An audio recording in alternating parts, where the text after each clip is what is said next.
কিছু রাত আছে যেখানে ঘুম আসে না, কিছু স্মৃতি আছে যেগুলো মরেও মরে না। আমি তোমার দোষ খুঁজি না, আর নিজেকেই প্রশ্ন করি, আমি কি কম ভালোবেসেছি, নাকি বেশি চুপ ছিলাম তাই হেরেছি।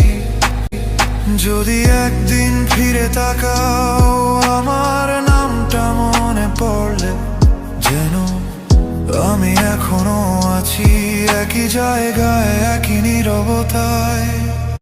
আমি কাউকে দোষ দিইনি, ভালোবেসে হারানোটা মেনে নিয়েছি। শুধু মাঝে মাঝে মনে হয় আমি যদি একটু অভিযোগ করতাম। আমি অভিযোগ না বলা মানুষ, সব ব্যথা ভেতরেই রাখি। তুমি জানোনি কতটা ভেঙেছি, আমি শুধু হাসতে শিখি।